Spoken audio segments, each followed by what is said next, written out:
अस्सलाम वालेकुम students. Next जो हमारी लेक्चर सीरीज है वो है क्लास 6 के बारे में। क्लास 6 में शॉर्ट क्वेश्चंस हैं students.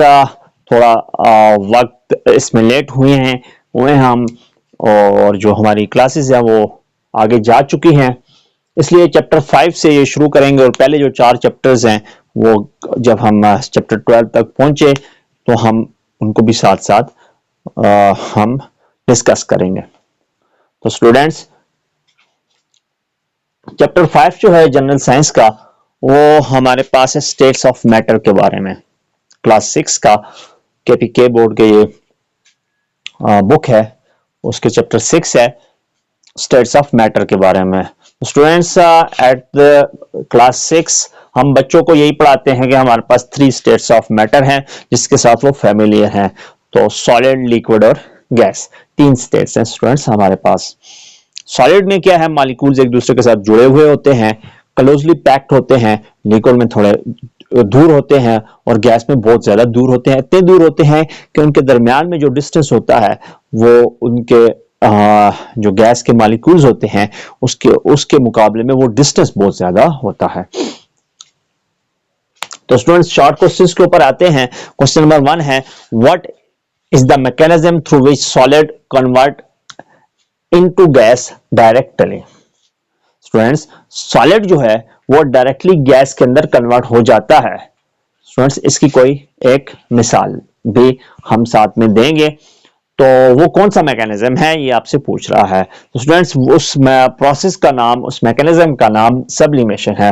The process in which A solid is converted into A gas directly is called sublimation. तो सब्लिमेशन का एक ऐसा प्रोसेस है जिसके जरिए से जो सॉलिड है वो डायरेक्ट गैस के अंदर चेंज हो जाता है। तो स्टूडेंट्स, इसकी जो एग्जांपल है वो हमारे पास है ड्राई आइस। ड्राई आइस को जब हम हीट देते हैं तो वह डायरेक्ट गैसियस स्टेट में चेंज हो जाती है। स्टूडेंट्स, ये क्या है हमारे पास, इसकी एग्जांपल है। स्टूडेंट्स, क्वेश्चन नंबर 2 है, कहता है choose any object of your choice. Students, 3 हमने मटेरियल्स पढ़े हैं इस चैप्टर में, अभी डिस्कस भी किए हैं, सॉलिड, लिक्विड और गैस। कहता है कि तीनों में से कोई भी आप एक दे दें। तो आप की मर्जी है, आप कोई सॉलिड चीज दे दें, मार्कर है, बोर्ड है, कोई भी सॉलिड चीज आप रख सकते हैं अपनी चॉइस की। उसकी स्टेट को मेंशन करें, वो सॉलिड है, लिक्विड है, गैस है, कौन सा है। And describe in term of particle theory of matter, और उसको पार्टिकल थ्योरी ऑफ मैटर के हिसाब से डिस्कस करना है। स्टूडेंट्स, मैंने यहां पे जो लिया है, मैंने मीथेन गैस को लिया है। I am choosing methane as my choice of object, it is a gas. तो स्टूडेंट्स, पहले दो उसके क्वेश्चंस थे वो यहीं पे खत्म हो जाते हैं। मैंने अपनी मटेरियल चूज भी कर ली है और उसकी स्टेट को भी मेंशन कर लिया है। अभी हमने पार्टिकल थ्योरी ऑफ मैटर के हिसाब से मीथेन गैस को डिस्क्राइब करना है। तो students, particle theory of matter के हिसाब से जब हम मीथेन गैस के ऊपर आएंगे तो स्टूडेंट्स, हमारे पास जो पार्ट नंबर 1 है, जो पहला जो डिस्क्रिप्शन का पॉइंट होगा वही है कि जो गैस के मॉलिक्यूल्स होते हैं वो एक दूसरे से दूर दूर होते हैं। तो स्टूडेंट्स, यही मीथेन के साथ भी होगा। The particles of the methane are far away from each other. ठीक है जी। उसके बाद स्टूडेंट्स, दूसरा जो हमारे पास इसके साथ पॉइंट है वही है कि द पार्टिकल्स ऑफ गैस और इन कंटिन्यूस मोशन, वो कंटिन्यूस मोशन में होते हैं, कभी एक उधर जा रहा होता है, कभी एक दूसरा इधर आ रहा होता है, स्ट्राइक करते हैं एक दूसरे के साथ। तो the particles of the gas exert pressure on the surface of the container.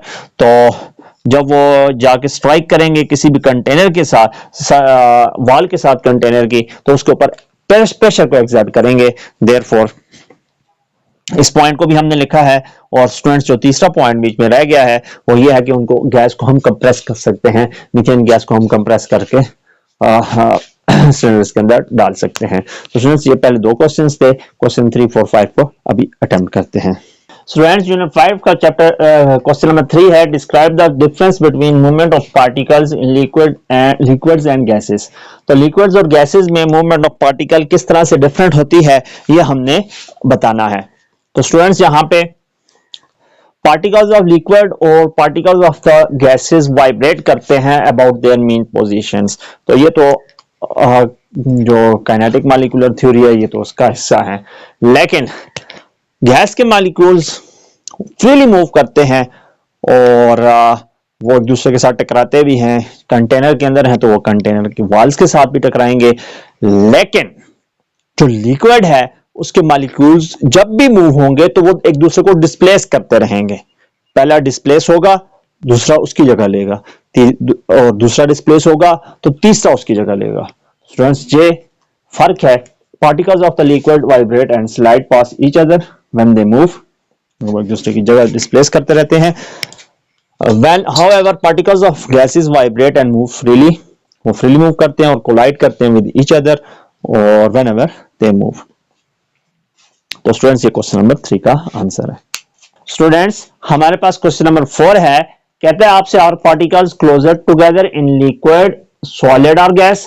तो कहां पे पार्टिकल्स क्लोजर होते हैं? तो ये तो सबको पता है कि पार्टिकल्स जो होते हैं वो सॉलिड के अंदर करीब होते हैं बनिस्बत लिक्विड और गैस के। स्टूडेंट्स, ये इसका आंसर है। क्वेश्चन नंबर 5 के ऊपर आते हैं।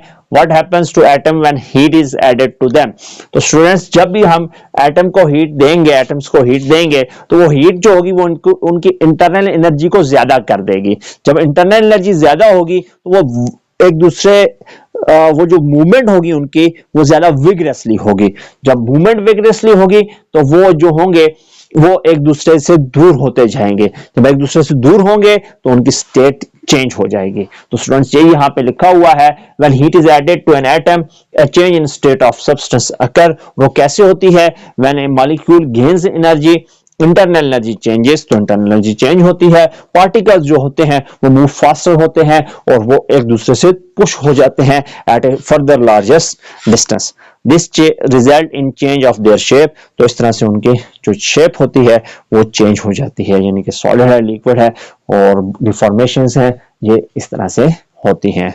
तो स्टूडेंट्स, अगर आपने ये लेक्चर्स देखे हैं, लेक्चर देखा है स्टूडेंट्स, तो यहाँ तक देखा है तो आपका बहुत बहुत शुक्रिया। और चैनल का लाइक और सब्सक्राइब करना ना भूलिएगा और अपने दोस्तों को भी बताइएगा इस चैनल के बारे में। थैंक यू स्टूडेंट्स, आपका बहुत बहुत शुक्रिया।